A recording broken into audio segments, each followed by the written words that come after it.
പിതാവിൻ്റെയും പുത്രൻ്റെയും പരിശുദ്ധാത്മാവിൻ്റെയും നാമത്തിൽ ആമേൻ. എല്ലാവർക്കും സ്നേഹവന്ദനം. എൻ്റെ പ്രിയപ്പെട്ടവരെ, ഇന്ന് ബുധനാഴ്ച ജനുവരി 8-ാം തീയതി. എല്ലാവർക്കും കർത്താവിൻ്റെ ഉന്നതമായ നാമത്തിൽ സ്നേഹവന്ദനം. നമുക്ക് ഒരുമിച്ച് പ്രാർത്ഥിച്ച് അനുഗ്രഹം പ്രാപിക്കാം.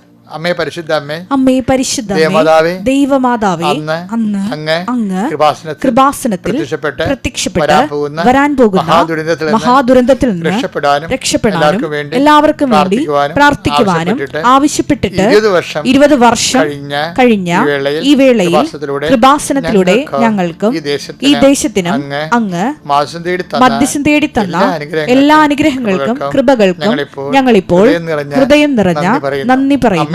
അമ്മേ പരിശുദ്ധമ്മേ, ജപമാല മാതാവേ, സകല കൃപാസനം പ്രാർത്ഥനകളോടും ചേർത്ത് ഞങ്ങളിപ്പോൾ പ്രാർത്ഥിക്കുന്ന ഈ കുടുംബത്തിന്റെ പ്രത്യേക നിയോഗം. മക്കളെ, പ്രാർത്ഥന ആവശ്യം പറയുക. ഇന്നത്തെ ആവശ്യം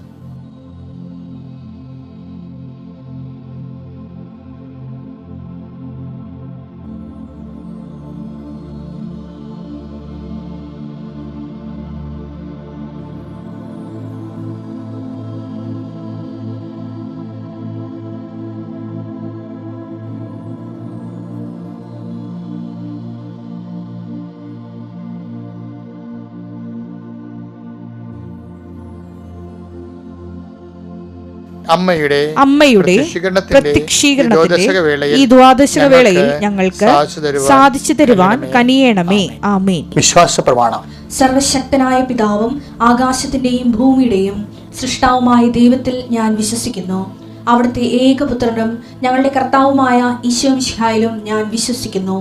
ഈ പുത്രൻ പരിശുദ്ധാത്മാവിനാൽ ഗർഭസ്ഥനായി കന്യകാമറിയത്തിൽ നിന്ന് പിറന്ന് പൊന്തിയോസ് പീലാത്തോസിന്റെ കാലത്ത് പീഡകൾ സഹിച്ച് കുരിശിൽ തറയ്ക്കപ്പെട്ട് മരിച്ച് അടക്കപ്പെട്ട് പാതാളങ്ങളിൽ ഇറങ്ങി മരിച്ചവരുടെ ഇടയിൽ നിന്ന് 3-ാം നാൾ ഉയർത്ത് സ്വർഗത്തിലേക്ക് എഴുന്നള്ളി സർവശക്തിയുള്ള പിതാവായ ദൈവത്തിന്റെ വലതുഭാഗത്തിരിക്കുന്നു. അവിടെ നിന്ന് ജീവിക്കുന്നവരെയും മരിച്ചവരെയും വിധിക്കുവാൻ വരുമെന്നും ഞാൻ വിശ്വസിക്കുന്നു.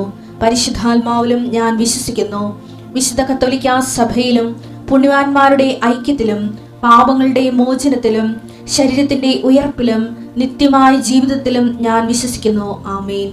സ്വർഗ്ഗസ്ഥനായ ഞങ്ങളുടെ പിതാവേ, അങ്ങയുടെ നാമം പൂജിതമാകണമേ. അങ്ങയുടെ രാജ്യം വരണമേ. അങ്ങയുടെ തിരുമനസ് സ്വർഗത്തിലെ പോലെ ഭൂമിയിലും ആകണമേ. അന്നു വേണ്ടുന്ന ആഹാരം ഇന്ന് ഞങ്ങൾക്ക് തരണമേ. ഞങ്ങളോട് തെറ്റ് ചെയ്യുന്നവരോട് ഞങ്ങൾ ക്ഷമിക്കുന്നത് പോലെ ഞങ്ങളുടെ തെറ്റുകൾ ഞങ്ങളോടും ക്ഷമിക്കണമേ. ഞങ്ങളെ പ്രലോഭനത്തിൽ ഉൾപ്പെടുത്തരുതേ, തിന്മയിൽ ഞങ്ങൾ രക്ഷിക്കണമേ. ആമേൻ. കർത്താവ് അങ്ങയുടെ കൂടെ സ്ത്രീകളിൽ അങ്ങ് അനുഗ്രഹിക്കപ്പെട്ടവളാകുന്നു. അങ്ങയുടെ ഉദരത്തിൻ ഫലമായി ഈശോ അനുഗ്രഹിക്കപ്പെട്ടവനാകുന്നു. പരിശുദ്ധ മറിയമേ, തമ്പുരാന്റെ അമ്മേ, പാപികളായ ഞങ്ങൾക്ക് വേണ്ടി ഇപ്പോഴും ഞങ്ങളുടെ മരണസമയത്തും തമ്പുരാനോട് അപേക്ഷിക്കണമേ. ആമേൻ. ഇനി നമുക്ക് അനുദിന അനുഗ്രഹ പ്രാർത്ഥന ചൊല്ലി അനുഗ്രഹം പ്രാപിക്കാം. സന്തോഷമായിരിക്കുക. സാഹചര്യം എന്തു തന്നെയായാലും ആ സമയത്തും സുവിശേഷം പ്രസംഗിക്കാൻ പറഞ്ഞതിൻ്റെ കാര്യം എന്താണ്? ആ സമയത്തും കർത്താവ് കൂടെ ഉണ്ടാവുന്നില്ലേ? സിമ്പിളല്ലേ? അപ്പം അതുകൊണ്ട് ഹാപ്പി ആയിരിക്കുക. എൻ്റെ കർത്താവ്, അങ്ങയുടെ മക്കളെ ഞാൻ ഓർത്ത് പ്രാർത്ഥിക്കുന്നു ഈശോയെ. ഈ ധ്യാനം ഷെയർ ചെയ്യുന്നവരുണ്ട് ഈശോയെ. അങ്ങനെ ഷെയർ ചെയ്യുന്നവർ, സ്വീകരിക്കുന്നവരുണ്ട്. പ്രാർത്ഥന തുടങ്ങുന്ന മുമ്പ് തന്നെ കർത്താവ് സ്വന്തം വാട്സപ്പ് ഗ്രൂപ്പിലുള്ള എല്ലാവർക്കും ഷെയർ ചെയ്ത് കൊടുക്കുന്നവരുണ്ട് ഈശോയെ. അവരെല്ലാം നീ ഇരട്ടി അനുഗ്രഹിക്കണമെന്ന് പ്രാർത്ഥിക്കുന്നു. എൻ്റെ കർത്താവ്, ഇത് വലിയൊരു സുവിശേഷ സംരംഭമായിട്ട് നീ തന്നതാണ്. ഞങ്ങൾ ലക്ഷ മനുഷ്യരാണ് കർത്താവ് കൂട്ടായ്മയിലും സ്നേഹത്തിലും വളരുന്നത്. അവരെ നിലനിർത്തുന്നത് പ്രാർത്ഥിക്കുന്നു. കർത്താവ്, ഉടമ്പടി ധ്യാനം കൂടുന്നവരെയും അതുപോലെ തന്നെ കർത്താവ് അനുദിന അനുഗ്രഹ പ്രാർത്ഥനയിൽ പങ്കെടുത്ത് പ്രാർത്ഥിക്കുന്ന എല്ലാവരെയും നീ ആശീർവദിക്കണമേ. കർത്താവ്, ഞങ്ങൾ ഇന്ന് സങ്കടമുള്ള കുടുംബങ്ങൾ, മ്ലാനമായ കായനോട് പോലും ചോദിച്ചില്ലേ കർത്താവ്, നീ നിൻ്റെ മുഖം എന്തുകൊണ്ട് മ്ലാനമായിരിക്കണമെന്ന്. അപ്പോൾ അങ്ങ് എന്തോ ഒരു വലിയ ദൈവമാണ്. സഹോദരനെ കൊന്നവനോട് പോലും നീ അവൻ്റെ മുഖം മ്ലാനമായപ്പോൾ അങ്ങനെ ചോദിക്കേണ്ടി വന്നിട്ടുണ്ടെങ്കിൽ നിൻ്റെ ഹൃദയത്തിൽ സ്നേഹം മാത്രമേ ഉള്ളൂ കർത്താവ്. അതുകൊണ്ട് ഏത് പാപാവസ്ഥ ഇരുന്നവനായാലും കർത്താവ്, ഈ പ്രഭാതത്തിൽ നീ അനുഗ്രഹിക്കണം. അവൻ്റെ യോഗ്യത നോക്കിയല്ല, നിൻ്റെ കൃപയും നീ അവന് വേണ്ടി ക്രൂശിക്കപ്പെട്ടതും നീ അവന് വേണ്ടി തിരുടാൻ മുറിവേറ്റതും നീ അവന് വേണ്ടി മുൾക്കിടം ചൂടിയവരും നീ ഓർക്കണമെന്ന് പ്രാർത്ഥിക്കുന്നു. ഞങ്ങളുടെ പാപശാപങ്ങളെല്ലാം ഈ പ്രഭാതത്തിൽ മാറിപ്പോട്ടെ. നല്ല അനുതാപം നൽകി ഞങ്ങളുടെ മക്കളെ അനുഗ്രഹിക്കണമേ. കർത്താവ്, എല്ലാ മക്കളെയും അവരുടെ യാത്രകളെ ഞാൻ സംബന്ധിച്ച് പ്രാർത്ഥിക്കുന്നു. ഇന്നത്തെ യാത്രകൾ സ്ഥാപനങ്ങളിൽ പോകുന്നവരുണ്ട്, തൊഴിൽശാലകളിൽ പോകുന്നവരുണ്ട്, സ്വന്തം വീട്ടിൽ തന്നെ തൊഴിലിടം കണ്ടെത്തിക്കൊണ്ട് അവിടെ ജോലി ചെയ്യുന്നവരുണ്ട്. കർത്താവ് ഇടയ്ക്കിടയ്ക്ക് വിറ്റുവരവ് നോക്കുമ്പോൾ മുഖം മ്ലാനമാകുന്നവർ ഞാൻ കാണുന്നുണ്ട് ഈശോയെ. കച്ചവടങ്ങൾ നഷ്ടപ്പെട്ടവരും ആൾക്കാർ കടം മേടിച്ചുകൊണ്ട് പോയവരെയും എല്ലാവരെയും കർത്താവ് അങ്ങനെയുള്ള ഓരോ വിഷയങ്ങൾ വിഷമിക്കുന്നുണ്ട് ഈശോയെ. എങ്ങനെയൊക്കെ ജീവിക്കാൻ പറ്റും, എങ്ങനെ കുഞ്ഞുങ്ങളെ പോറ്റും, കുഞ്ഞുങ്ങളുടെ പരീക്ഷാ ഫീസ്, പഠനം, അടുത്ത കുഞ്ഞുങ്ങളെ എങ്ങനെ കല്യാണം കഴിപ്പിച്ച് കൊടുക്കും, ഇങ്ങനെ വ്യത്യസ്തമായ കാര്യങ്ങളിൽ വേദനിക്കുന്നവരുണ്ട് ഈശോയെ. കൃപാസനത്തിൽ കഴിഞ്ഞ ദിവസങ്ങളിൽ ഒരാഴ്ച പട്ടിണി കിടന്ന മനുഷ്യൻ ഒരു ചേച്ചി സാക്ഷ്യം പറഞ്ഞ് ഉടമ്പടി എടുത്തപ്പോൾ വല്ലാത്ത ഒരു ജീവിതം അവർക്ക് കൂടി ദൈവം കൊടുത്ത് എനിക്ക് കേട്ടപ്പോൾ ഞെട്ടിപ്പോയി. ഞാൻ ഓർത്തത് ഈ കാലങ്ങളിലെല്ലാം മനുഷ്യൻ്റെ പട്ടിണി പകുതി മുക്കാലും മാറിയെന്നാണ്. പക്ഷേ ഇപ്പോഴും ഇങ്ങനെയുള്ള എൻ്റെ മനസ്സ് പൊട്ടിഞ്ഞു പോയി കർത്താവേ. അതുപോലെ ഓരോ മക്കളും ഉണ്ടാവും ഈശോയെ. പട്ടിണിയുള്ളവർ ഇന്നും ഉണ്ടാകും, രോഗമുള്ളവരുണ്ടാകും, മരുന്ന് മേടിക്കാൻ പണമില്ലാത്തവരും സാഹചര്യം പ്രാർത്ഥിക്കുന്നു. പല ഇല്ലായ്മകളുണ്ടമ്മേ. പരിശുദ്ധമേ, വീഞ്ഞില്ലെന്ന് അമ്മ ഈശോയോട് പറഞ്ഞ പോലെ ജോലിയില്ലാത്തവരോട് ജോലിയില്ലാത്തവർ, ആരോഗ്യമില്ലാത്തവർ, എഴുന്നേറ്റ് നിൽക്കാൻ പറ്റാത്തവർ, മൊഹാലസ്യപ്പെട്ട് വീഴുന്നവർ, എപ്പിലെപ്സി രോഗികൾ, അപസ്മാര രോഗികൾ, ഓട്ടിസം രോഗികൾ, ആ കുഞ്ഞുങ്ങളെ ചുമന്ന് നടക്കുന്ന മാതാപിതാക്കന്മാർ, എന്തെല്ലാം സന്തോഷമുണ്ടായാലും വീടുമ്പത്തിൽ സന്തോഷമില്ലാതെ സന്താപം തളം കെട്ടി നിൽക്കുന്ന കുടുംബങ്ങളെ നീ ആശീർവദിക്കാൻ കർത്താവേ.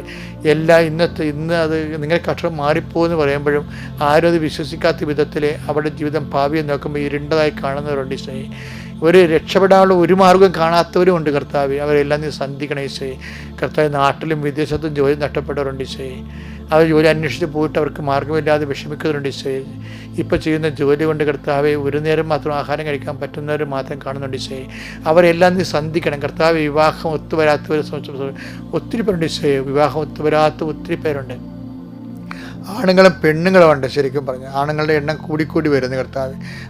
സമൂഹത്തിൽ ഉണ്ടായിട്ടുള്ള ഇതുപോലുള്ള വലിയ സാമൂഹ്യ ദുരന്തങ്ങളെ കർത്താവെ അത് പരിഹരിക്കാനുള്ള പുതിയ മാർഗ്ഗങ്ങളെ നീ കാണിച്ച് തരണമെന്ന് പ്രാർത്ഥിക്കുന്നു കർത്താവെ. എൻ്റെ കർത്താവിൻ്റെ ഉന്നതമായ നാമത്തെ സഭയുടെ അധികാരത്തിൽ കുരിശിൻ്റെ അടയാളത്തിൽ ദൈവശക്തിയാൽ നിങ്ങൾ അനുഗ്രഹിക്കപ്പെടട്ടെ. ദൈവശക്തിയാൽ നിങ്ങൾ അനുഗ്രഹിക്കപ്പെടട്ടെ.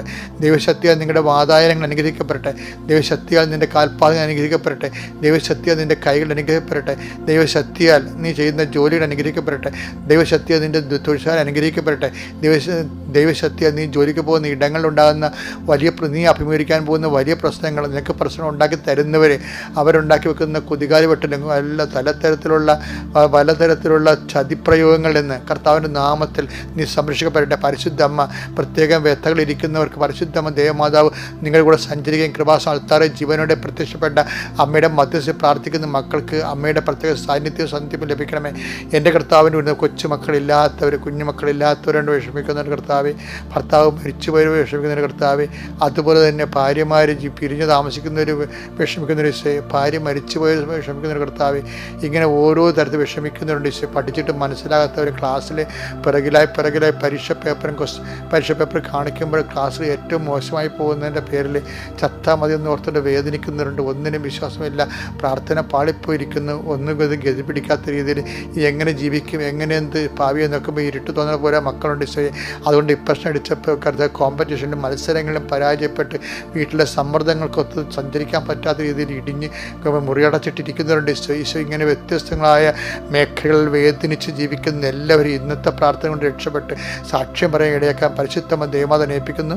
എൻ്റെ കർത്താവിൻ്റെ ഉന്നതമായ നാമത്തിൽ നിങ്ങളുടെ യാത്രകൾ, നിങ്ങളുടെ യാവനകൾ, നിങ്ങളുടെ ഉദ്യമങ്ങൾ, നിങ്ങളുടെ ഉത്തരവാദിത്തങ്ങൾ, നിങ്ങൾ ചെയ്തു തീർക്കേണ്ട എല്ലാ വിഷയങ്ങൾ, സഞ്ചരിക്കേണ്ട വഴികൾ, നിങ്ങളുടെ ശ്വാസനിശ്വാസങ്ങൾ യേശുനാമത്തെ അനുഗ്രഹിക്കപ്പെടട്ടെ. ഓക്കെ എൻ്റെ മക്കളെ, നമ്മളിന്ന് ഡെയിലി ബ്രെഡിലേക്ക് പോവുകയാണ്. അതായത് ഇന്നത്തെ സുവിശേഷത്തിൻ്റെ വെളിപാട് പോകുന്നത് സഞ്ചരിക്കുന്ന വെളിപാട് സഞ്ചാരം ഇങ്ങനെയാണ്. അത് എന്തെങ്കിലും പ്രശ്നങ്ങൾ ഉണ്ടാകുമ്പോഴേ പഴയ കാര്യം ഓർക്കണമെന്നാണ് ബൈബിൾ പറയണത്. നിങ്ങൾക്കിപ്പോൾ ദാരിദ്ര്യമുണ്ട്, അല്ലെങ്കിൽ തെറ്റിദ്ധാരണയുണ്ട്, അല്ലെങ്കിൽ നിങ്ങൾക്ക് ആരോടും സംസാരിക്കാൻ തോന്നണില്ല, അല്ലെങ്കിൽ പലരും നിങ്ങളെ കുറ്റപ്പെടുത്തുന്നു, അല്ലെങ്കിൽ നിങ്ങളെക്കൊണ്ട് ഗുണമില്ലെന്ന് പറയുന്നു, വീട്ടിൽ തന്നെ വരയില്ല, അപ്പോൾ നിങ്ങളിങ്ങനെ ആരോടും ഉണ്ടായിരിക്കുന്നു, അല്ലെങ്കിൽ നിങ്ങളെ സ്മോൾ അടിച്ച് അതിനെ പ്രതിരോധിക്കാൻ നോക്കുന്നു. ഇങ്ങനെ കാണാത്ത കാലം കെട്ടിപ്പോയ ആൾക്കാരെ പഴയ കാര്യങ്ങൾ ഓർക്കണമെന്ന് ബൈബിൾ പറയണത്. എന്നുവെച്ചാൽ കഴിഞ്ഞ കാലങ്ങളിൽ ഇതുപോലുള്ള സിറ്റുവേഷൻ ഉണ്ടായല്ലോ, പുതിയൊന്നും അല്ലല്ലോ ഇത്. അപ്പം നിങ്ങൾ എന്താണ് ചെയ്തത്, എങ്ങനെ അതിജീവിച്ച ദൈവം നിങ്ങളെ എങ്ങനെ സഹായിച്ചതെന്നാണ് കർത്താവ് ചോദിക്കുന്നത്. അപ്പോൾ നമുക്കൊരു പ്രശ്നം വരുമ്പോൾ പഴയ കാലത്ത് ഇതുപോലെ സിറ്റുവേഷനിൽ ദൈവം എങ്ങനെ നമ്മളെ സഹായിച്ചു, ആ ദൈവത്തിന് മാറ്റമില്ല, നമുക്കാണ് മാറ്റം വന്നിരിക്കുന്നത്. നമുക്ക് വായിക്കേണ്ട സുവിശേഷം 16:9-10 മത്തായി ശ്ലീഹായുടെ സുവിശേഷം 16:9-10. നിങ്ങൾ ഗ്രഹിക്കുന്നില്ലയോ? അതെ കേട്ടോ, നിങ്ങൾ ഗ്രഹിക്കുന്നില്ലേ? 5000 പേരുടെ 5 അപ്പം നിങ്ങൾ ഓർമ്മിക്കുന്നില്ലേ? അപ്പം അപ്പമില്ലാത്തതിന് ഓർത്ത് എന്തിനും ഉത്കണ്ഠപ്പെടുന്ന ചോദിക്കണതേ. അപ്പോൾ ഇല്ലെന്ന് പറഞ്ഞ യുവന്മാർ വള്ളത്തിൽ അങ്ങോട്ടും ഇങ്ങോട്ടും കുറ്റം പറഞ്ഞുകൊണ്ടിരിക്കണേ.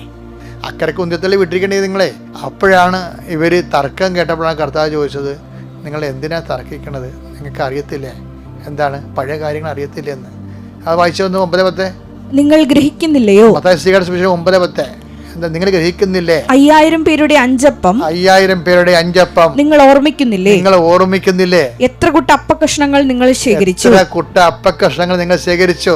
4000 പേരുടെ 7 അപ്പവും 4000 പേരുടെ 7 അപ്പം നിങ്ങൾ ഓർമ്മിക്കുന്നില്ലേ? അന്ന് എത്ര കുട്ടകളാണ് നിങ്ങൾ നിറച്ചത്? എന്ന് വെച്ചാലേ ഇപ്പോഴെന്തെങ്കിലും പ്രശ്നം ഉണ്ടാകും, പഴയത് ഓർക്കാൻ പറയാം, പഴയ അനുഗ്രഹങ്ങൾ ഓർക്കണമെന്ന്.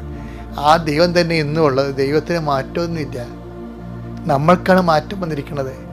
അപ്പോൾ മാറ്റമില്ലാതിരുന്ന ആ ദൈവത്തിന് മാറ്റമില്ലാതെ അനുഗ്രഹം തുടരുകയാണ്. ആ ദൈവം എന്നെ ഇന്നും അനുഗ്രഹിക്കുമെന്ന് വിചാരിച്ച് സന്തോഷിക്കണം. എന്തെങ്കിലും വിഷമം മനസ്സിലുണ്ടെങ്കിൽ അപ്പോൾ ഓർത്തേക്കണം, എനിക്ക് എത്ര കഷ്ടപ്പാടിലൂടെയാണ് ഞാൻ കടന്നു പോകുന്നത്. അങ്ങനെ ഒരു വചനമുണ്ടേ.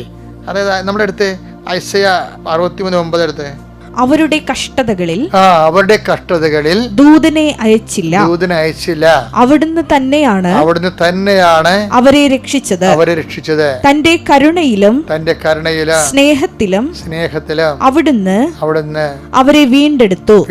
അതായത് കഴിഞ്ഞ കാലങ്ങളിൽ ദൈവം നേരിട്ട് നമ്മൾ അനുഗ്രഹിച്ച ഒത്തിരി സാഹചര്യങ്ങളുണ്ട്. ഉടമ്പടി എടുക്കുമ്പോൾ നമ്മൾ പറയുമേ not by merit but by grace എന്ന്. മെറിറ്റ് എന്ന് വെച്ച് കഴിഞ്ഞാൽ ക്യാഷ് ആൻഡ് കൈൻഡ് മീഡിയേഷനും ഒക്കെയാണ്. പക്ഷേ ബട്ട് ബൈ ഗ്രേസ് എന്ന് വെച്ചാൽ നമുക്ക് യോഗ്യതയില്ല, പക്ഷെ ദൈവം നമ്മളെങ്ങനെ കരകയറി നമുക്കറിയത്തില്ല. ഇപ്പോൾ കഴിഞ്ഞ ദിവസം ഒരു മകൾ സാക്ഷ്യം പറഞ്ഞു, അവൾക്ക് പ്രഗ്നൻസി, അവൾക്ക് ഡെലിവറിയാണ്. അപ്പോൾ അവൾ ഉടനെ PSC ഓഫീസിൽ പറഞ്ഞ്, എൻ്റെ ഡെലിവറിയാണ്, എനിക്ക് ഇൻ്റർവ്യൂ കിട്ടിയിരിക്കണത്, ഡെലിവറി ഡേറ്റിന് കിട്ടിയാൽ എനിക്ക് വന്ന് പങ്കെടുക്കാൻ പറ്റത്തില്ല എന്ന് പറഞ്ഞു. അപ്പോൾ PSC ഓഫീസിൽ നിന്ന് അവരെ വിളിച്ച് പറഞ്ഞ്, അതൊന്നും ഞങ്ങൾക്ക് തിരക്കേണ്ട കാര്യമില്ല, നിങ്ങൾ എന്താണ് വിളിക്കണത്, നിങ്ങളുടെ ഡെലിവറി നോക്കിയിട്ടാണ് ഞങ്ങൾ ഡേറ്റ് മിസ് ചെയ്യണമെന്ന് രീതിയിൽ സംസാരിച്ചു. പക്ഷേ അവൾ അമ്മയോട് പറഞ്ഞു, അമ്മേ ഡെലിവറി സമയത്താണ് ഡേറ്റ് എങ്കിൽ എനിക്ക് കിട്ടാൻ ചാൻസുള്ള ജോലിയാണ്, 90ാം റാങ്കാണ് ഞാൻ. പക്ഷേ അമ്മ ഡെലിവറി ഡേറ്റിലാണ് എൻ്റെ ഇൻ്റർവ്യൂ ഡേറ്റ് വന്ന് ഞാനങ്ങനെ എഴുന്നേറ്റ് പോകുമെന്ന് ചോദിക്കും. അമ്മ എന്തെന്നറിയുമോ, പിറ്റേ ആഴ്ച വെച്ച് കൊടുത്ത് ഇൻ്റർവ്യൂ, അവൾ ജോലിക്ക് കയറി. സൂപ്പർ സാക്ഷിയോടെ. അത് ഗ്രേസാണ്. അത് ദൂതനെ അയച്ചില്ലെന്ന്. ഇവർ ദൂതനെയാണല്ലോ വിളിച്ചത് PSC ഓഫീസിലേക്ക് എന്നെ സഹായിക്കാൻ. മീഡിയേറ്റർ വെച്ചില്ല, ഞാൻ തന്നെയാണ് നിന്നെ സഹായിച്ചതെന്ന്. അപ്പോൾ ഇങ്ങനെ കുറേ സംഭവങ്ങൾ ജീവിതത്തിലുണ്ട്. അതായത് ദൈവം നേരിട്ട് വരണത് അത് ഓർക്കണം നമ്മൾ. അതാ സങ്കീർത്തനം 143:5 വായിച്ചേ. കഴിഞ്ഞ കാലങ്ങൾ ഞാൻ ഓർക്കുന്നു. കഴിഞ്ഞ കാലങ്ങൾ ഞാൻ ഓർക്കുന്നു. അവിടുന്ന് ചെയ്ത സങ്കീർത്തനം ഓർക്കണാണ്. അവിടുന്ന് ചെയ്ത എല്ലാ കാര്യങ്ങളെയും കുറിച്ച് ഞാൻ ധ്യാനിക്കുന്നു. അതായത് ധ്യാന വിഷയമാണത്. അല്ല ചുമ്മാ ഓർത്ത് കളയാനുള്ളതല്ല. ഇടയ്ക്കിടയ്ക്ക് ഓർത്ത് ധ്യാനിച്ച് ദൈവത്തെ മഹത്വപ്പെടുത്തണം നമ്മൾ. അവിടുത്തെ ശക്തമായ പ്രവൃത്തികളെ കുറിച്ച് ഞാൻ ചിന്തിക്കുന്നു. അപ്പം ഇടയ്ക്കൊക്കെ കഴിഞ്ഞ കാലങ്ങൾ ഓർക്കണം.